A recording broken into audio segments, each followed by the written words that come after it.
So I work with Srila Prabhupada's books in the Far East and the Middle East. And it's interesting that I recently had an experience with people that depend on fame for their income. And some of you may have heard of the Prabhupada memory tapes. Has anyone heard of those? By Siddhanta? Anyways, our godbrother Siddhanta Prabhu in Los Angeles, he puts together these tapes of Prabhupada's disciples, memories of Prabhupada, as his spiritual service. But his other service is he works in Hollywood, and he puts together these lifetime, it's called lifetime reels, or lifetime perspectives on these famous actors. And, you know, some people distribute paintings or work at restaurants. He works in Hollywood. So I was just there, and he needed some help for this, these Hollywood Film Awards that came up. And so we went there, and he said I could just walk around, but ultimately he said I had to run one of the cameras. So in 30 minutes he showed me how to run a $250,000 camera. And I was actually taking images of all these stars, so-called stars. And I remember Harrison Ford walked in along with all these other guys, you know, Sean Penn and Bruce Willis. But I was actually filming them, and Harrison Ford walks in and he sees my camera toward him, so he gave this smile, and I took the shot, and then I looked away, and then I just turned away. And because I turned away, he went, you know, he was very shocked that, you know, he kind of says, what are you turning away for? I mean, you know, I gave you the shot, now you should worship me. You know, there was a mood like that, you know, I should have a feeling and I should give him his rightful due, his fame. And it was very obvious that there was a need in him to get something from me. I had to give him this, I don't know, recognition that he's a really special person. Indiana Jones, I'm happy for you. And it became very clear to me at that moment, it actually flashed a little bit later, that Srila Prabhupada, his fame was not like that. He did not need anything. He was just giving and giving and giving. And one of the best illustrations of this was in New Vrindavan in 1972. Hare Krishna Maharaj.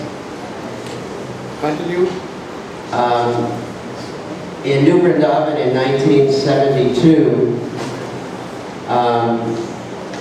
there were something called the Bhagavad Dharma lectures, and Srila Prabhupada was talking about so many things, and people were, I remember one hippie said, so what's wrong with being a dog?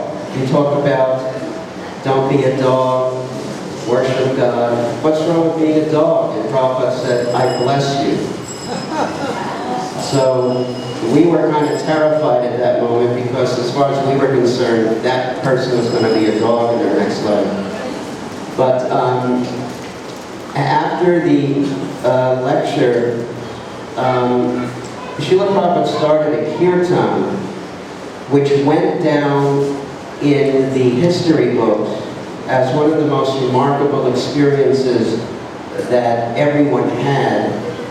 Srila Prabhupada, first of all, I don't know if you know Bhardaraj, an old disciple. Bhardaraj started chanting in the audience. Prabhupada was up on stage with deities, with Jagannath Baladev Subhadra Devi, and Vishnu Jan Swami was sitting next to him. And Bhardaraj started a beautiful chanting of Hare Krishna, and then it kind of flowed up over the stage to Vishnu Jan Swami, who started to lovingly develop it. And Prabhupada was chanting, was hitting his kartals, and he started rocking back and forth. And as Vishnu Jan got more into it, Prabhupada's kartals started smashing together with greater and greater force. And then there was one moment at the crescendo of Vishnu Jan Swami's chanting that Prabhupada just said, Hare Krishna. He just took it over. He took over the chanting. It was like he could not stop himself. And we saw tears come from his eyes at that moment. And there's something in Hollywood called being starstruck. In other words, it means it's a feeling of seeing someone and you're struck, you're overwhelmed, you become like paralyzed and speechless. And what I experienced in the Hollywood thing was, I had none of that. What I remember experiencing then, not just me, but 200 of Prabhupada's disciples, we all like lunged into the stage and our arms were all reaching out to Srila Prabhupada, and we were chanting.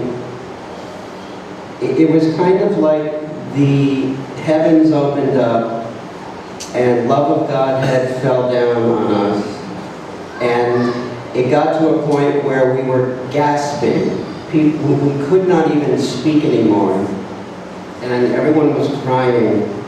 And Prabhupada was just, the intensity of his chanting and the devotion was just so overwhelming. I mean, when 200 people can't speak anymore, it was just beyond description. And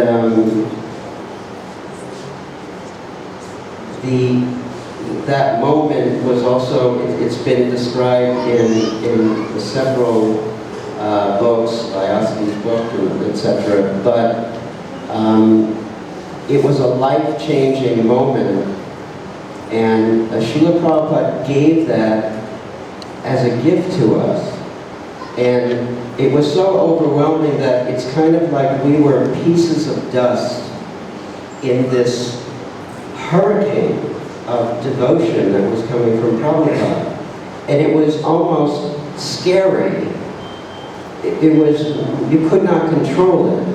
It's not that it's all so understandable, but such intense devotion of the Lord's purest son and devotee, singing up to the Supreme Lord, and we were just caught in this hurricane.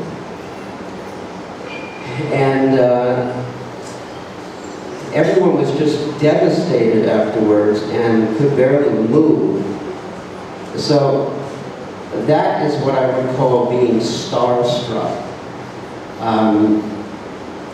And Srila Prabhupada's lesson from that also is that we have to give to that extent. And we can't be selfish. Probably some devotees here have heard I was going to be a doctor and an Ayurvedic doctor, and this was a desire in my heart. And I had spoken to Srila Prabhupada about it, and he just ended that idea. He basically said, there's so many doctors, but the death rate is still 100%. Ayurveda, what is Ayurveda? Western medicine is very advanced. which really confused me. And then he just picked up one of his books, said, work with my books and be a spiritual doctor. So everyone in this room is a spiritual doctor. And we have to give of our hearts. No one can possibly have the level of devotion. I don't care who they are. We were very fortunate to see this pure devotee and his level of devotion. And it's almost like he was phasing in and out between the material world and the spiritual world. It's almost like he wasn't there half the time. The beauty of him was transcendent. And all of his qualities were like that. So, but at least we have to try to follow him and just give of our hearts. And of course, since I work for the BBT, I have to give a little plug here that, at least one book a year, something, get a book and put it in someone's mailbox. I used to do that. On Christmas Eve, I would get a whole bunch of little books and put a little post-it, post-it note, and I would say, a gift for you. And I'd stick it in on Christmas Eve night, I'd put it in their mailbox. So the next morning they would wake up and think this is from Jesus Christ or something. It's from God. So I'm just encouraging everyone and myself to follow in Srila Prabhupada's footsteps. And in this way we'll make Prabhupada happy in ourselves. Thank you very much. Srila Prabhupada ki jai. Thank you very much, SatyaNarayan Prabhu, for giving us a little glimpse into the spiritual stuff. Our next speaker will be Katha Prabhu. Prabhu.